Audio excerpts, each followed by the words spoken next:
What's going down with Doctor Who people? Simon back with another video. This is going to be my review of episode 4 of the Doctor Who Flux season, Village of the Angels. I do have a fair bit to say about this episode.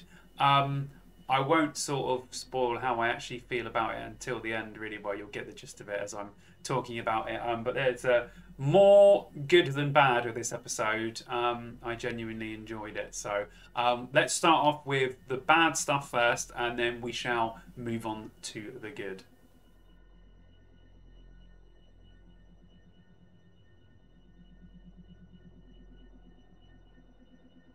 Okay, the bad stuff I didn't like about this episode. If I'm being perfectly honest, story-wise, I enjoyed it. Obviously, yeah, you know, not a perfect episode of Doctor Who by any stretch of the means, but I thoroughly enjoyed pretty much the entire episode. The bits that I didn't like mostly involved the Doctor. She, again, I've spoken about this a million times, just... The whole intro was just beautiful and lovely, and they were letting things breathe. Exactly what I've been talking about, the problems of Doctor Who. Letting the scenes breathe, letting things be spooky, letting all that. And then the Doctor comes on, and the first thing she does is just babble on. Just a load of descriptive dialogue. And I was instantly like, this is just justifying everything that I think about her version of the Doctor. It was, yeah, I found her the most annoying bit of the episode. Just because she acts so confused by everything, and everything's so like, it's just, it's driving me insane. Everyone else in the episode, I thought was pretty good. But yeah, another thing that annoyed me about not just the descriptive dialogue is obviously this might just be the writing. This might have nothing to do with obviously with Jodie herself. But when the angels stop chasing her in the tunnel, and then she turns around and says, "Why aren't you chasing me? Why are you asking that question? Get the hell out of there. The angel isn't chasing you." Then she stands there for like 2 minutes going, "Oh, why aren't you chasing me? What's happening? What's going on? Just shut up. Look, it's not chasing you. So turn around, you know, give a look like, what the hell? And then get the hell out of there." Oh, it's honestly her, you know, I don't hate her by any stretch of the means, you know. I don't hate her as the Doctor. But she's, for me, she's literally one of the worst bits about the show. And I'm not saying that she can't act or anything. It may all just be in the writing, but whatever. I really have just not gotten on board with her Doctor properly. She's had some good episodes. Like I like this episode in general, but I mainly like all the stuff with everyone else and the story. Yeah, she's just starting to get on my nerves now. I thought she would get less on my nerves, but she was less on my nerves in the first couple of episodes. The only other thing I wanted to speak about. They tend to do this a lot in Doctor Who as well. I can't remember. I think they've done this in Old Who as well, not just New Who. They seem to make people, if they're not based it now, so if they're not from this time period or they're not from the future, they're either dumb or ignorant about stuff. And they tend to do that with a lot of characters. They just go, "Oh yeah, whatever," like, who are you, blah blah blah, and all this stuff. Even though she knows about. You know, the Doctor knows about all this stuff, and that really annoys me. I don't know if any of you would get what I'm saying, but they seem to make people either ignorant or stupid that are from the past when they don't have to be, and not everyone was ignorant of everything and stupid just because it was a long time ago. So I don't know what the hell's happening there, but I noticed they tend to do that throughout a lot of New Who. I can't remember in Old Who if they do. They probably do though.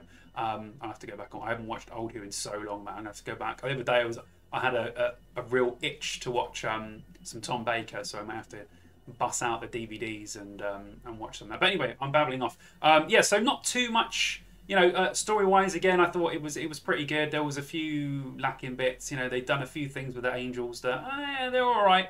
I liked the Angel in the Mind stuff and all that. I didn't have a problem with any of that. And there's a few other reviewers. I'm doing this one quite late, so I haven't watched other people's reviews, but I've seen what people have written up about it, and they've got some issues with it. But those problems didn't really come to the forefront for me. But anyway, let's talk about the good stuff, because there is plenty of good to talk about. So here's the good stuff.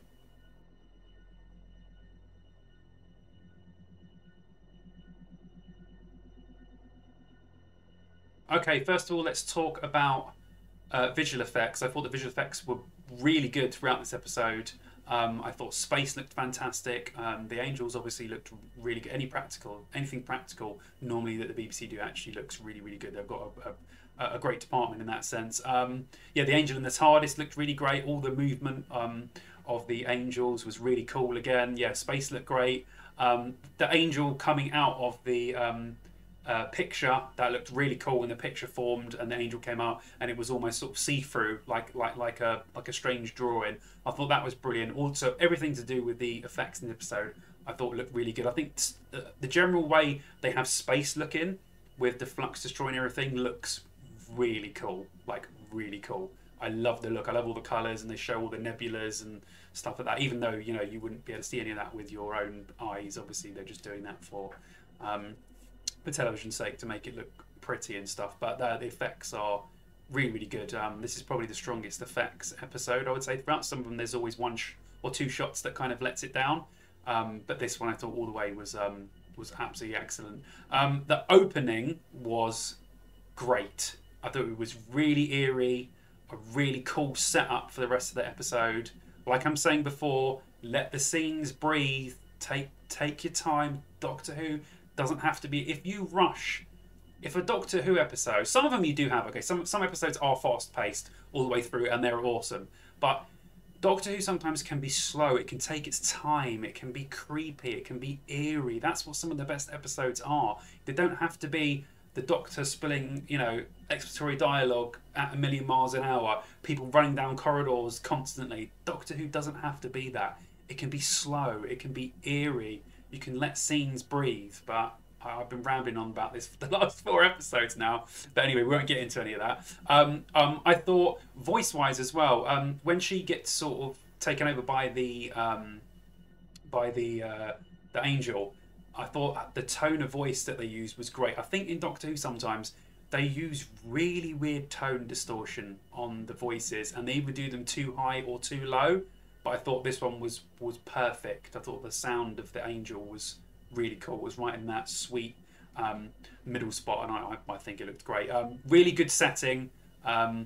Really liked it. I'm not sure. I'll have to have a research to see where they actually set it, but I thought it looked really, really cool. Obviously worked for both time periods they were coming in and out of. They didn't really need to change too much because they weren't actually that far apart. I like the idea of a rogue angel. I thought that was really cool, even though obviously she gets sold. Sorry, spoilers ahead. She gets sold out at the end of the episode by it, because obviously they want her more than they want the angel. So the angel sort of barters for its life and gets them to take the Doctor instead, which I thought was cool. I think the idea of a rogue angel was awesome. I don't want to know too much about the mysteries of the angels. I think it's better if they stay mysterious. It's kind of like what they've done with the Doctor. We sort of know too much about the Doctor now, and there's no real mystery there, which is annoying, because it's good to have that kind of mystery where you think, oh, what could this be? Where could they be from?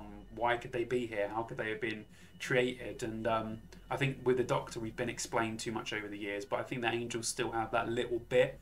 So I'm hoping in the next episode that they don't go too much into it, because obviously they were saying that angels work for the division, and when you think of the angels, you think them as just sort of mindless machines that are either kill people or send them back in time. But obviously there is more to that, so I just hope they don't over-explain the angels and ruin them too much anyway. But yeah, Passenger as well. We finally find out how the Passenger collects people and puts it inside them, which was that was a really weird bit actually. That was pretty cool though. I liked the setting of that planet, and I liked that obviously he was describing how much of it is left and all that sort of stuff. I thought that was really great. And I liked the whole Passenger idea. It's pretty cool. But yeah, I like that Bell saved him and sort of moved him off and said, hey, just believe me, you don't want to go in there, because I've heard about Passengers before. So that was cool. Angel with the details of the Doctor's past. I should have said this before, but yeah, I know we all want to find out about the Timeless Child and what's actually happening and who is the division and stuff, but I hate when Doctor Who don't go back to things when they say this is going to happen and then they never talk about it ever again. That is annoying, but also it's annoying the other way. I don't need every single little thing explained to me. I just found everywhere. Explained to me in detail. you know, I can work things out for myself. And I know the show is not just for adults, it's for kids as well. And obviously kids do need some things explaining to them. But some, you know, I think they're underestimating how smart, you know, kids are. Like, kids can work stuff out for themselves. They don't need every single thing explained to them. But then again, it's just one of my things with Doctor Who. Anyone's supposed to be talking about the good stuff. Yeah, the Bell and Vinda story, I really like that. It's actually a shame there wasn't any Vinda in this episode, because I think he's really great, and I think Bell's really great as well. I think they're really good characters, and I'm really interested to see where those two go. I really hope they meet, because I think it's a really cool story.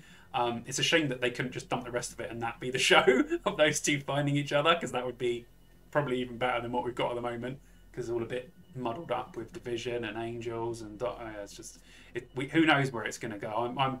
I'm just worried that there's only 2 episodes left, and like I said before, we're going to have one episode where nothing happens and one where everything is explained to us at a million miles an hour and crammed into one episode.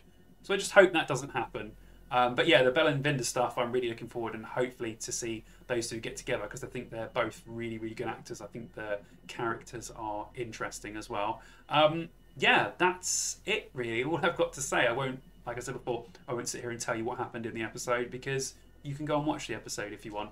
But overall, I really enjoyed it. I thought it was a really cool episode. I liked the Angels. I liked the story. Yeah, I genuinely liked it. I liked Dan. I thought he was good again. Obviously, not enough of him in this episode, unfortunately. But yeah, overall, I really enjoyed it. I'm going to give it 3.5 Cybermen out of 5. So it was a good episode. If you haven't watched it, I think you should go and watch it. It was a good, creepy Angels episode, and they're always good if they're done right. Not the best Angels episode, not the worst Angels episode. So yeah, really good. I really enjoyed it. And the trailer for next week, again, peaked. I was just like, okay, that's piqued my interest. All right, I'm interested. And you know, I won't spoil it for you, but a lot of characters that we haven't seen in a while. Well, I didn't watch the last series, so they may have been in the last season, but I certainly haven't seen some of these characters in a while. So I was excited about that. Yeah, so I really enjoyed it. So yeah, tell me what you guys think. Just, you know, comment, and I'll get back to you guys and we can chat about Doctor Who. As I said before, I do a Twitch stream on Tuesdays. I've got loads of other videos on this channel to do with festivals and stuff like that. And if you haven't watched any of my other Doctor Who videos, they are also on this channel. So if you like this one, please go and watch them. So yeah, thank you very much for watching. I can't wait for the next episode, and I shall see you guys in the next video.